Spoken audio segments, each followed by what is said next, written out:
Thanks for tuning in. I'm going to pass it over to Brendel. Yeah, so as most of you guys know, about a month and a half ago, we just finished the Resilient Virginia Collaborative Alliance comprehensive roadmap. This is the first comprehensive roadmap for Central and Southwest Virginia.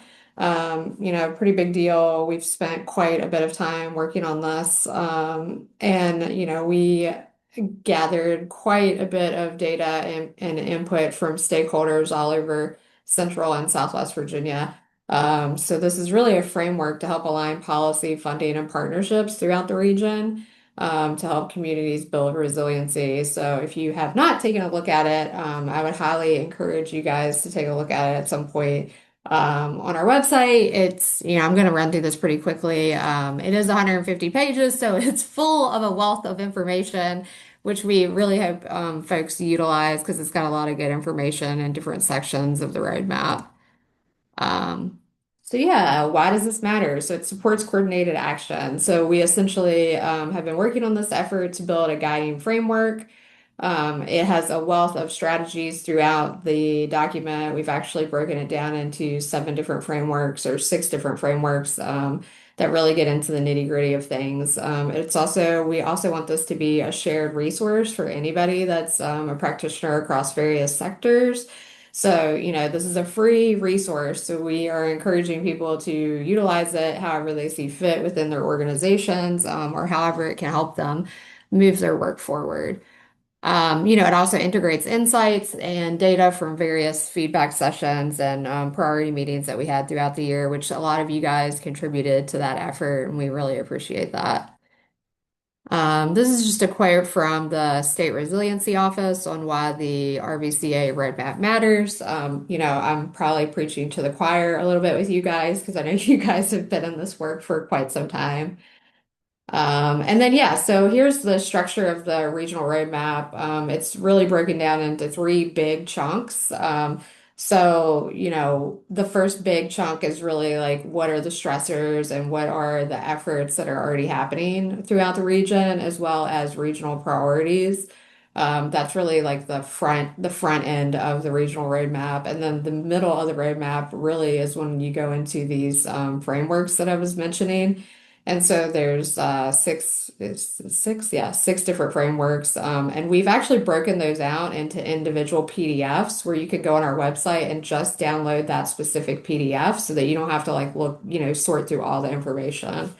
And then the last part is the appendix. And I know a lot of people tend to like look over appendixes and don't really pay that much attention to it.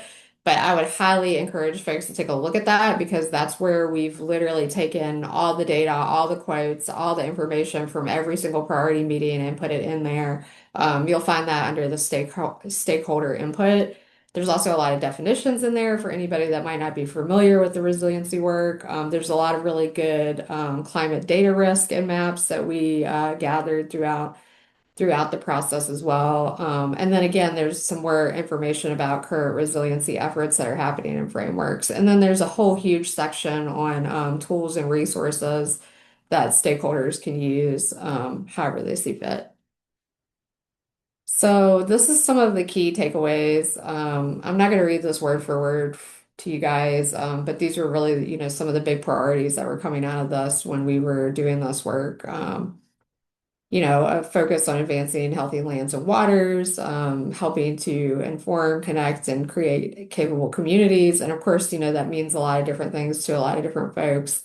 And then there's also been a lot of conversation about like what resiliency economies look like, a lot of conversation about economic development as well. One of the things that I found so interesting about this process is everybody has kind of a different outlook on what resiliency means and what that looks like. So it's been pretty interesting to talk to folks about that. And obviously that has looks a little bit differently for clean transportation versus water infrastructure and so forth. Here's some more cross-sector or some more key takeaways. So really a focus on cross-sector collaboration, which is what the point of this whole collaborative is. A big need. Everything you see in yellow was something that was like really identified more than once that kept coming up in these meetings. So expanding funding capacity and investment for resiliency, with the changing landscape with funding, that's obviously a conversation that is had across, various sectors and various work groups. So that's one big thing that's really talked about often. And then some more key takeaways here. A lot of the stuff you guys are probably pretty familiar with. A need for shifting messaging and a culture around what resiliency solutions are and can be. A lot of conversation about long-term infrastructure planning, coordinated guidance, and then also again stabilizing funding for resiliency. Um, yeah, and then like as you guys can see, again, we're reiterating this conversation about access to funding and financial support, as well as strengthening workforce and local economic opportunities. Um, I think a lot of the conversations that came out of the meetings weren't just about short-term solutions, but also like what long-term solutions can look like moving forward. And yeah, here's some more key takeaways. Obviously, again, conversation about what communication looks like when you're talking about resiliency, how to expand access to communication and critical infrastructure. Also, a need to help local governments and local leadership with capacity within their own organizations, whether that's staff capacity or technical support or funding, what that looks like. And obviously, that varies from one locality to another. As you guys know, inland Virginia is a pretty big area. We're talking about 11 different planning district commissions and a wealth of or a diverse terrain and economic outlook from one county and locality to another. And yeah, so these were some of the strengths and stressors that came out of all of this work that we did. This is feedback that we gathered from stakeholders like you all and practitioners. So some of the strengths, which is, relevant to you all, is strategic transportation connections and a lot of work on that.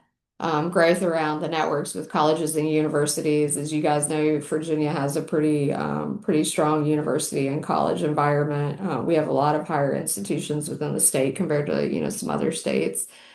Strong ag sector, strong natural resource sector, and then, a growing network within rural communities that are pretty tight knit. Some of the stressors that came out obviously was changing climate, whether that be rainfall or, extreme temperature, like the very toasty 90-degree weather that we have outside right now at noon. And then also the economic and workforce challenges.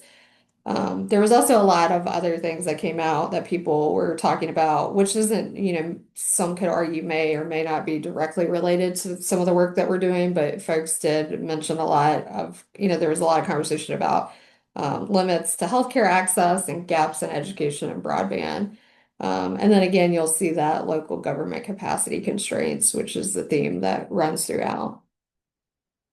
So yeah, these are some of the efforts that are already underway. There's the Community Flood Preparedness Fund, which I actually just sent out a note on the listserv about. The next round of that is opening up in December.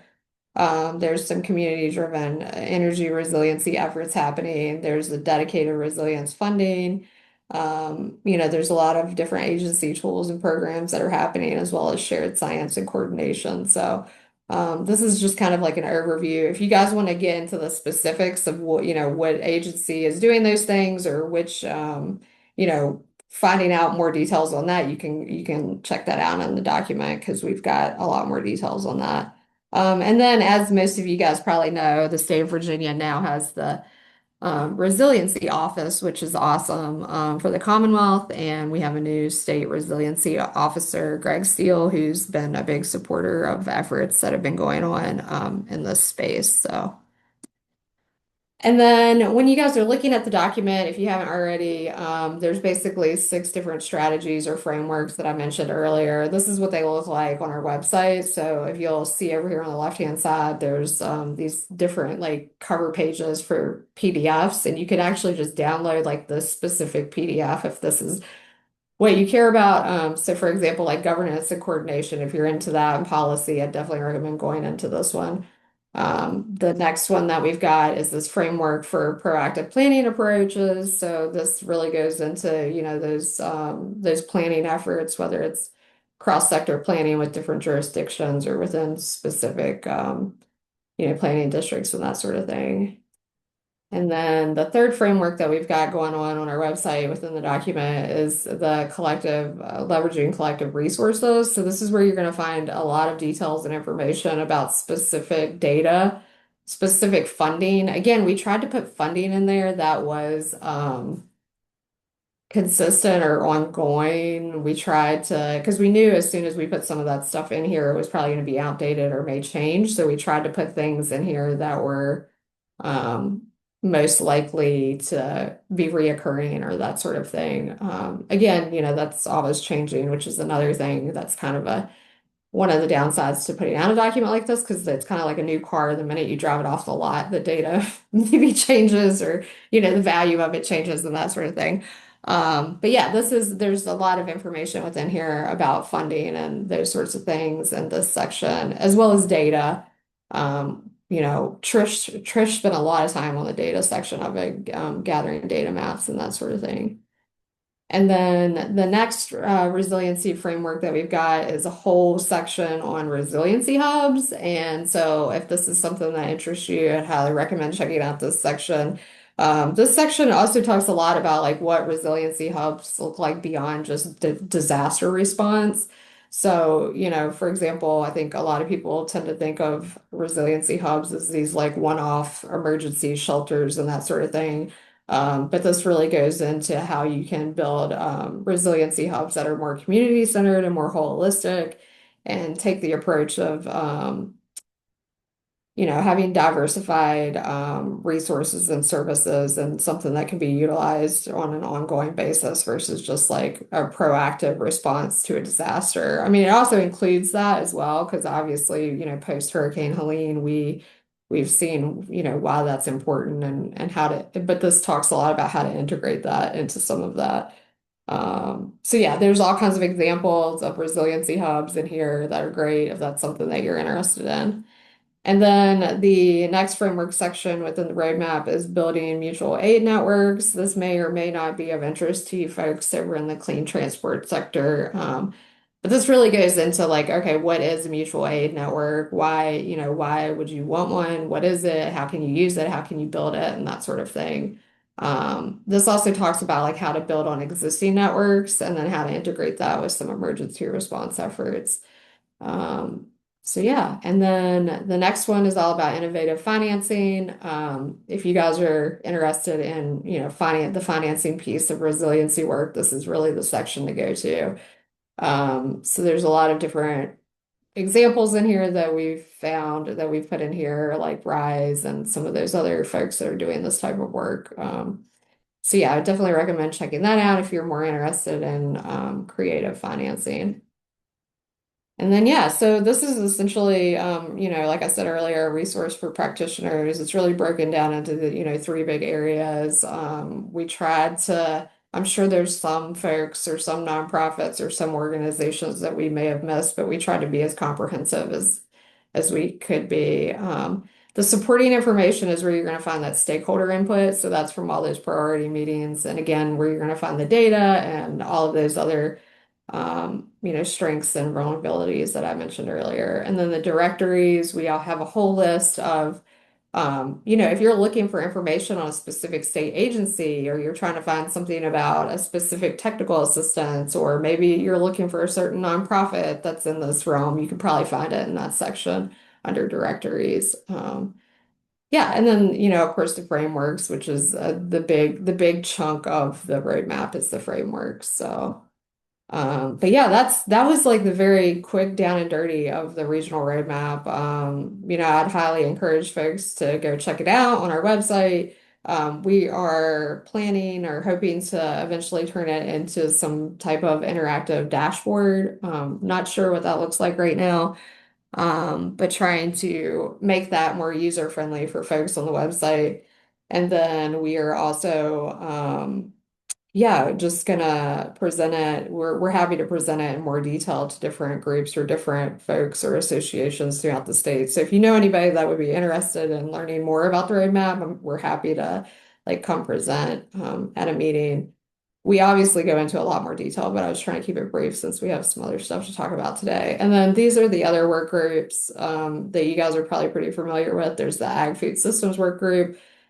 you guys on the clean transport side and then the water infrastructure one. And this is, we're really encouraging folks to reach out.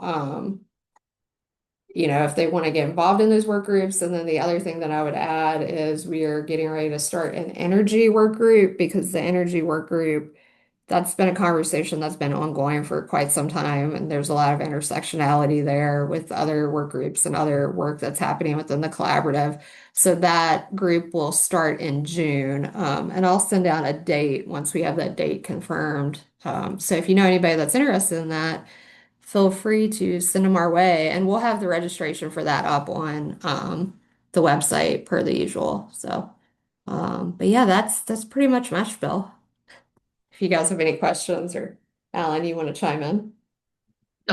Just thank you all so much. And just to remind everyone, this is a working group, so feel free to, drop off of mic and ask, drop onto camera and unmute and ask Brendel any questions before we get into, and I'm Alleyn Harned. I'm facilitating the working group call today, but would love to just pause for questions for Brendel.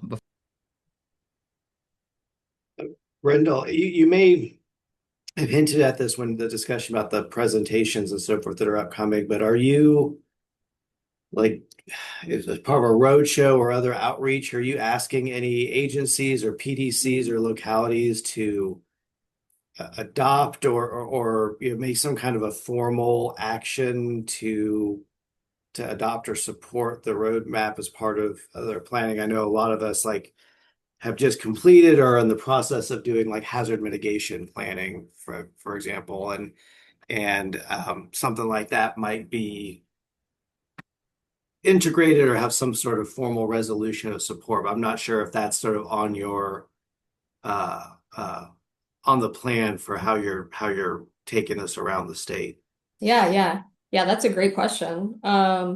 Yeah, I mean, I think right now what we're trying to do is just get this in front of those folks. We have reached out to the individual PDCs, and then we've also been reaching out to like the larger association, as well as some of those other larger groups that are affiliated with localities, not just the planning district commissions, but the other one, I can't think of the name of it right now, the one that brings like smaller localities together. It's a pretty big one, but I can't remember the name right now. But yes, the short answer is we would love to. The idea is to eventually, leverage this work to help influence things at the public policy level, not just at like the local level, but also at the state level. So um, we would ideally love to get it out in front of as many people as possible. I don't know, we're a really small office, so it's like trying to figure out how to Yeah. be strategic about that and how to get people, like, do we need to go to Richmond? Do we need to go? Like, does someone need to physically go present at different offices and that sort of thing? But yeah, that is a great idea, and I definitely think we would love to have some kind of formal acknowledgement or adoption of that for sure, because this was, definitely an intensive labor of effort, not just amongst Resilient Virginia staff, but all of you, everybody that contributed and put input into this. And it would be a shame to just, have this document and then it just sat there kind of thing. So, anything that any of you all or anybody else can do to help us kind of, lift that voice would be awesome as well. So. Yeah, I mean, we're certainly looking at it internally. We just wrapped up our hazard mitigation plan and we're looking at implementation. This might be kind of a way we think about it, but if you haven't already reached out to VAPDC, I'd highly we do regular executive director meetings with presentations.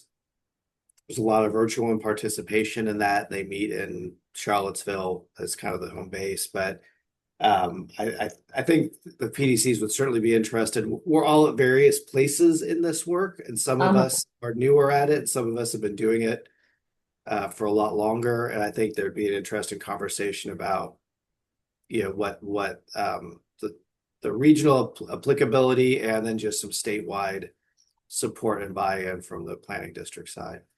For sure. Yeah. Yeah, we've definitely been having these conversations, and I Okay. see Alan just put a note in there about David. Yeah, we've been talking to David a lot as well. Okay. And I think we're going to present at a conference in Roanoke. There's a solar conference of some sort, I think in Roanoke in the fall. And then we were trying to get David and them to let us present. But yeah, if you have anybody that you think would be good for us to reach out to, we'd love to Well, if see that conversation. you've got David and Aaron, I mean, I think is this there's 4 conferences that VAPDC is organizing. We just did one, and I guess Mount Rogers is maybe upcoming. So okay, so you're going to be there. Okay, that's great. I mean, a lot of the PDCs are involved. I was just curious what the And we're not going to be there, but we are at least emailing them. So that's the yeah. first step Okay. in admitting you have a problem is Yeah. when you do Okay. outreach. Okay. Yeah, it's yeah, the outreach thing is definitely and you know this and moving forward in the next year, I mean, or into 20, you know, as 2026 progresses, our thought is really to focus on like the outreach and the communication about the regional roadmap.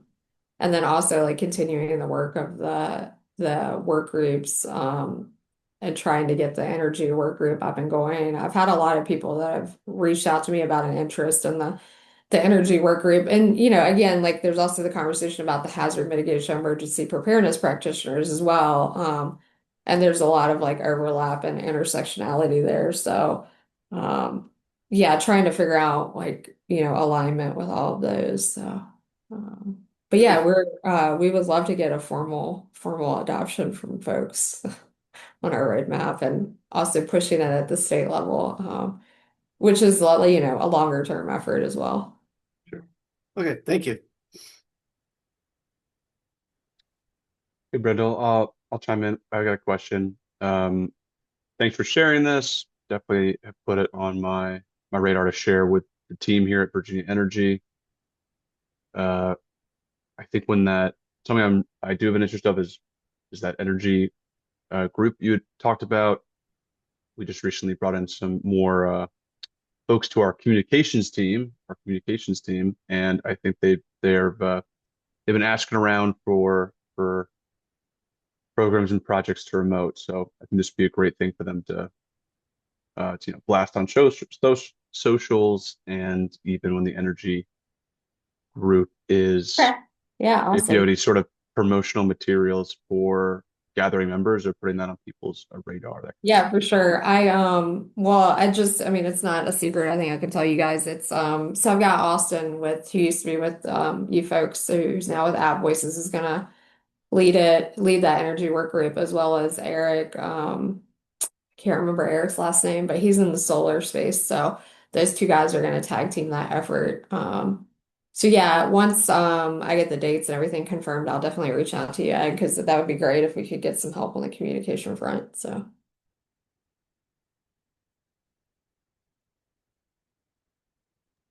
All right. Well, Looking forward to it. Thanks.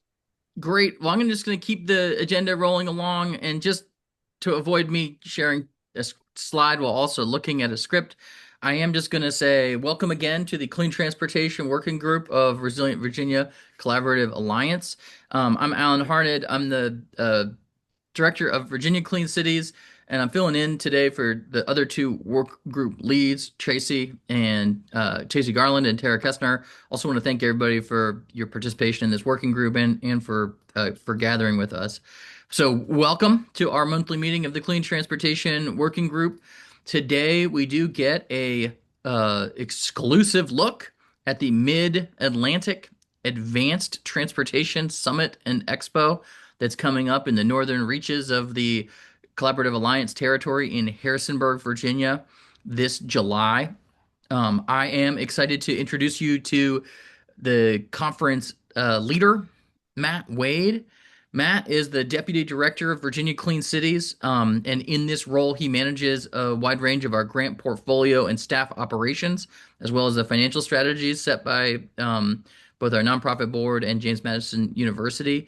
Matt has been with the program for, I'm going to say, 15 years, and he's spent 6 years in 13 years. He spent 6 years in local government, and I think Yeah, you're about to we celebrate just your talked about 19th how year. unlucky I was at 13, so don't give me two more. Unlucky 13. with 6 years in local government before that, approaching his 20th year in state government is what I recall us just chatting about on the streets. But I want to thank Matt Wade here, and I do want to pass it back to Matt, and then also ask you to share your screen if you are aligned. Mr. Wade, take it away. Yeah, sorry. Yeah, Please thank start. you, Alan. So somehow I muted myself in between those two, but yes. Yeah, happy to be here to talk about the Mid-Atlantic Advanced Transportation Summit and Expo, Brindle. I think this could be a great opportunity for you to highlight your roadmap to an audience of transportation professionals. So we can definitely talk about that further offline. I believe we may have one or two slots open on some of our panels that would be good opportunities to present this type of information and to the right audience. So what is the Mid-Atlantic Advanced Transportation Summit and Expo, or MAATSE as we call it, kind of like matzo ball, but MAATSE.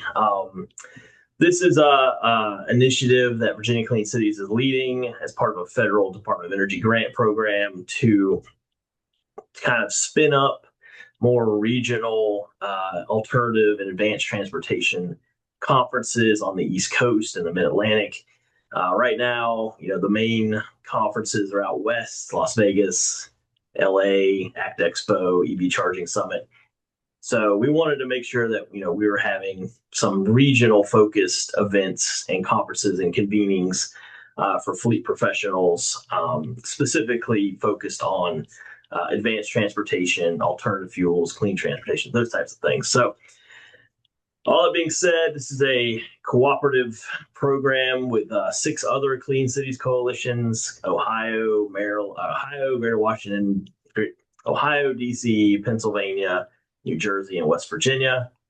And so it's not just Virginia Clean Cities going alone. We are doing this in coordination with our other Clean Cities and Communities partners in the region. And we are lucky enough to be hosting it at James Madison University on July 23rd, 21st to the 23rd.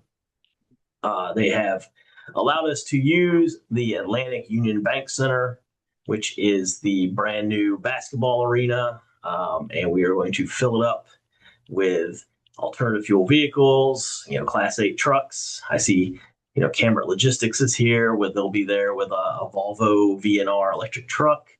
We'll have some light duty vehicles. We have some dray vehicles from Narrow. So we're really trying to bring this technology to an area of rural Virginia that doesn't get to see this type of technology and these vehicle choices and these vehicle options every day. So every weekend there's a car show around here, but it's always classic Mustangs or classic Corvettes. Well, why not have one that's focused on the future of what clean transportation can look like, and make it real for people, because people don't believe this energy transition is happening until they actually sit down and drive away in an electric vehicle. So our schedule right now, we basically have 3 main days of the conference. July 21st, we have a propane autogas certification training, and we also have a sustainable fleet manager training provided by NAPA. So if fleet managers in your organizations are interested in getting certified in either of those 2 pathways, we are providing those. The sustainable fleet manager training is an additional fee. The propane autogas training is at no charge. And so this could get your technicians trained to work on autogas vehicles. The second day, July 22nd, we'll have a packed agenda on both days, but we're really focusing on the first day on a federal update. So there's been a lot of uncertainty and a lot of chaos going on at the federal level. Our goal is to bring in representatives from the Department of Energy and the EPA and from CalSTART to talk about where the federal government is moving. Well, what direction are they moving in here? Like, can we get any clarity at all about transportation policy, advanced technology policy, clean transportation? Where is that going at the EPA and at the Department of Energy? We will have a NEVI update. We have Delaware and Virginia and Pennsylvania. We have DOT representatives attending who will provide updates on their NEVI progress to date and kind of what the challenges or successes that they've experienced. We will have a fleet transition panel. So we'll have fleet managers and representatives from companies and government fleets talking about how they're preparing and how they're implementing kind of these new regulations, policies, how they're adapting to tariffs, how they're adapting to new mandates, like basically, how they are adjusting, how they're pivoting as we make this big change in fuel usage. And then we'll have a workforce panel where we'll have discussions on how, fleet managers are not only training but retaining their technicians and their workforce for this 21st century economic model that we're creating through alternative fuel usage. And then we'll have on the 22nd, which is a Wednesday, we'll then have probably an opening reception. We're still trying to decide on how many receptions we want to do. So probably, we're definitely going to have at least one. So on the 22nd, we'll probably have a networking reception at the Expo Hall because we want to have people gather around the vehicles, be able to talk about the technology. This will also be open to the public. So the morning sessions will kind of be closed to to the registered guests, but the afternoon session will be open to the public. So we're hoping to bring in folks from the community, from like a 50-mile radius who might want to attend, check out the vehicles, and then just get a better understanding of what this technology entails. But then we'll have a networking night. We're inviting folks to enjoy downtown Harrisonburg and all of our nice restaurants. And we're trying to basically have sponsored nights downtown where there could be an electric vehicle restaurant where people who are interested in electric vehicles can gather. We have a natural gas restaurant where people who are interested in natural gas and so on and so forth. And so, because that's one thing I found when I go to conferences, I never know where to go to eat. Especially if I'm traveling alone. So if I know that there's an EV focused group going to, this restaurant, then I can go there. It gives me at least some direction in my life. Day 2, on the 23rd, we're going to start with a kind of a multimodal freight and logistics panel discussion.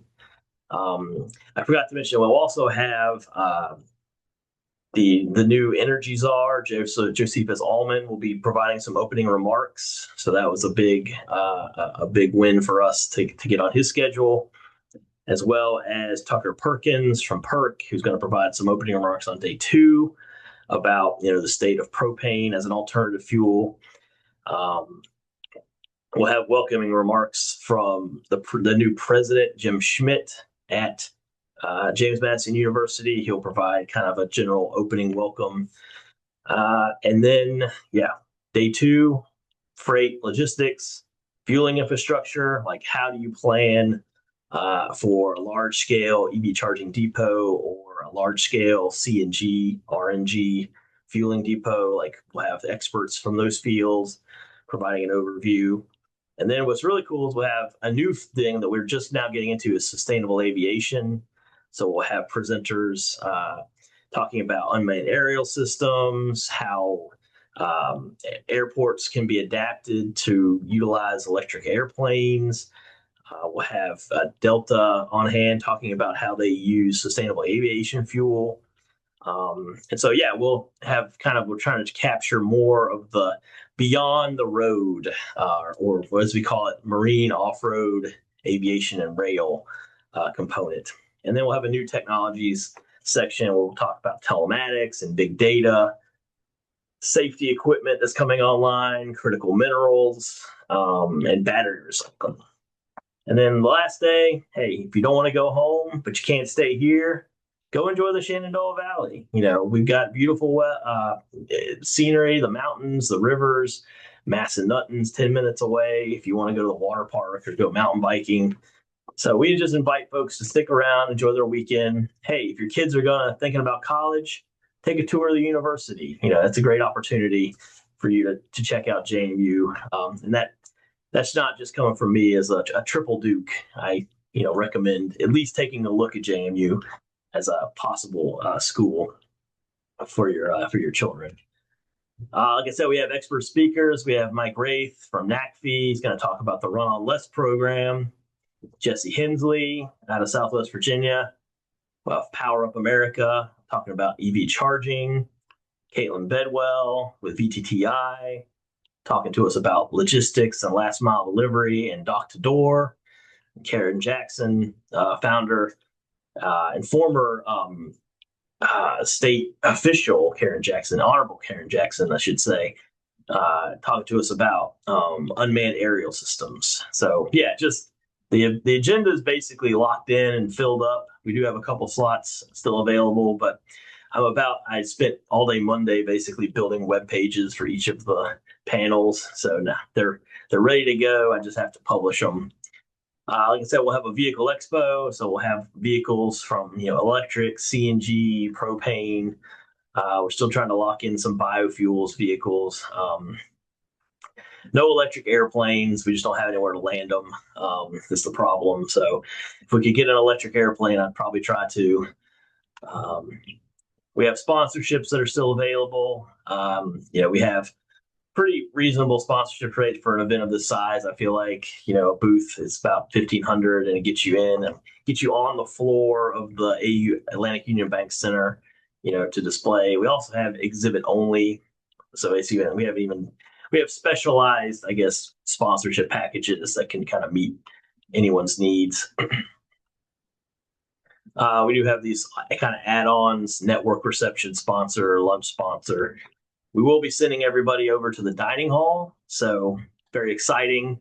People who haven't been to the dining hall experience in a long time can enjoy what is actually like a top 10 cafeteria experience in the country. JMU's food is excellent. It's always highly rated. And you can get whatever you want. So there's not a set menu. You can kind of go to each station or get as much food as you want. So great opportunity for networking, and lots of different great food options. And so why would you want to sponsor? Our goal is here to get about 500 attendees, which would be a very large conference for, a first time. This can align with your brand. We want to get your name out there. We want to promote your technology, promote your organization. We want to build kind of a network and a regional collaboration. So this is not just about showcasing technology and vehicles. It's about building a new kind of network of people who may not have worked together in the past. Maybe there's ways we can find new economic development strategies just from meeting in person for a couple days. And so yeah, if you haven't registered, fleets are free to register. We do offer a discounted rate for Clean City stakeholders, 25% off. And so yeah, if you have any questions, I'm happy to answer them. But I'm very excited. We actually are starting to ramp up our registration drive. Today, we've got about 150 people already registered. So we're well on our way to our goal with a month and a half to go. And so we have lodging available if you need a hotel. We've got 4 good hotels in town at GSA rates. So, lodging is covered, food's covered. You got plenty of activities to do all day. And then, in the evening as well, if you don't get totally burned out like I do sometimes at conferences, you got plenty to do. So happy to answer any questions about the conference.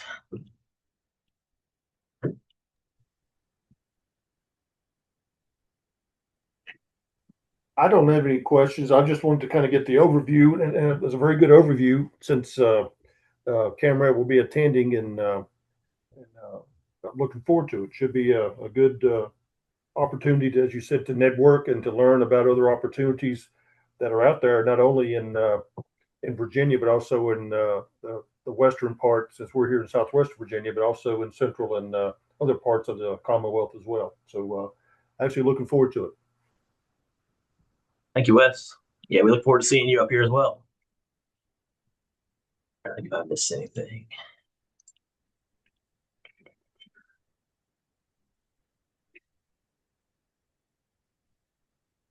And so I will go ahead and just sort of share the screen, but also keep some space open for other questions, comments. Anybody else have any questions or comments? Just again, remember to register for this conference happening in July in Harrisonburg at JMU. We're going to be working to make it a can't miss event for the region and for RVCA partners. So we do also want to answer any questions you have if you're not ready to jump in. And so just wanted to. We got a pretty tight knit crew here, so we might not have a lot of questions. So anything on your end, Jeremy? No, really, I just shared the conference registration with our transportation team folks, so I'm going to try to encourage some folks to get out there. No, it's been pretty quiet. I think the biggest thing we're looking at just the TPOs monitoring federal transportation reauthorization and what that has to do with our planning and funding opportunities, which is certainly bigger than the clean transportation vehicle types, but interfaces with that quite a bit. So that's what's happening sort of in our neck of the woods. But we'll try to get someone out, one or more folks out. Harrisonburg's not that far away from Roanoke. Alan and Matt, do you guys is there like a registration cutoff date for the conference? Early bird is May 31st, but now Okay. we'll take registrations on site. Okay. Day of. And if anyone has any questions about registration, just click the either free registration or the general registration that is free. Like, we're trying to get people to come more than Okay. make money. Like I said, this is a grant is paying for some of this. We'd still like to make our money back, to cover all our costs. Right, But right. for this first one, we're more interested in just getting people to attend than anything. And I put in a LinkedIn post there that was out a couple days ago that kind of gives some information about the conference as well. And I think we probably got a couple other LinkedIn like posts that could be used. Here's one. Yeah, fair. Here's the one that ACT Expo put out. Whoa, what happened here? Awesome. Yeah, I'll send out information about it as well, and then also just plug it in some of the other work group meetings. Well, great. Well, hey, I also just wanted, while we still have everybody, I do want to just remind everybody to put anything else in the chat if I'm moving too fast. But we are at about the 15-minute point, so, and I recognize people might want to have bio breaks or lunch. I do want to be sure that everybody has a chance to know about a new opportunity from the Virginia Department of Energy. The Electric Vehicle Assistance Program provides funding up to $510,000 for EV charging infrastructure. There's information about it on the Virginia Clean Cities website and the Virginia Energy website, but I do want to share the link and this QR code that should get you information from the Virginia Energy website where you can learn about applying. I did want to flag that the application for this program is June 30th. So June 30th is the application for this round. And we were actually joined by Ed Cronin of Virginia Energy. So if you have questions, now is a great time to be asking them. So I did want to just to emphasize this program, share this link, which hopefully you guys can all see my screen, even though I'm doing the Yeah, we can see it. sort of the sideline version so that I can see this. But I do want to also flag that our next meeting is in June 17th for trucks and freight automation. But I do want to flag that we are planning.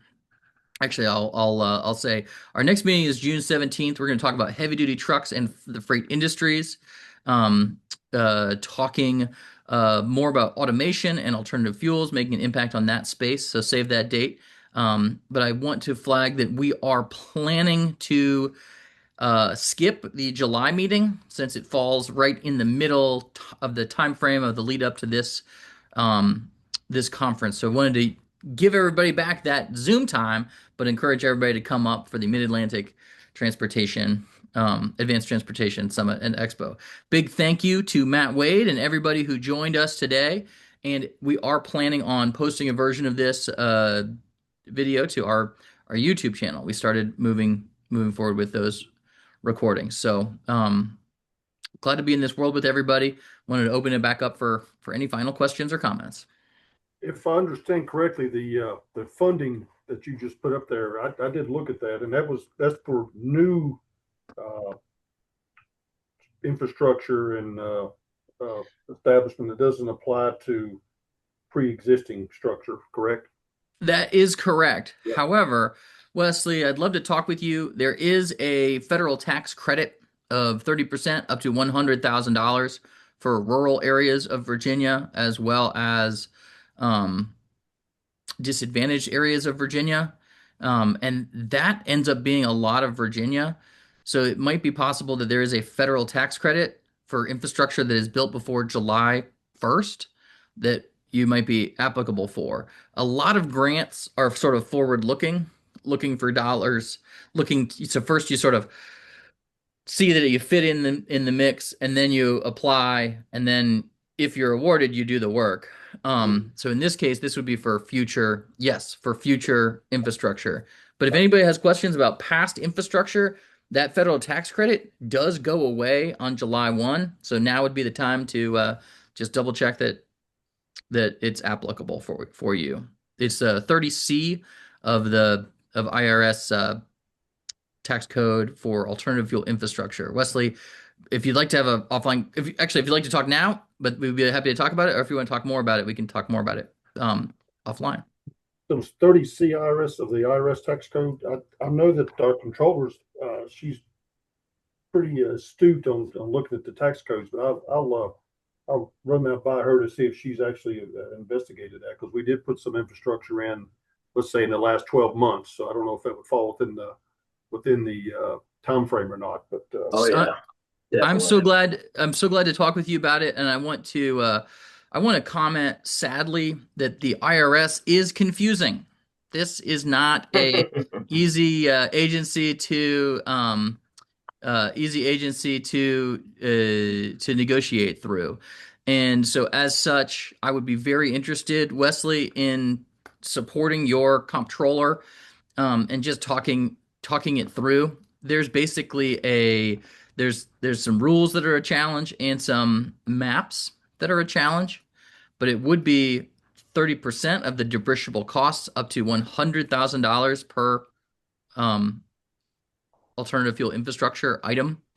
And electric charging does apply, and this was changed last year to be eliminated, and the elimination date is coming up of June 30 of this year. So I'm gonna Okay. put this link in the chat also.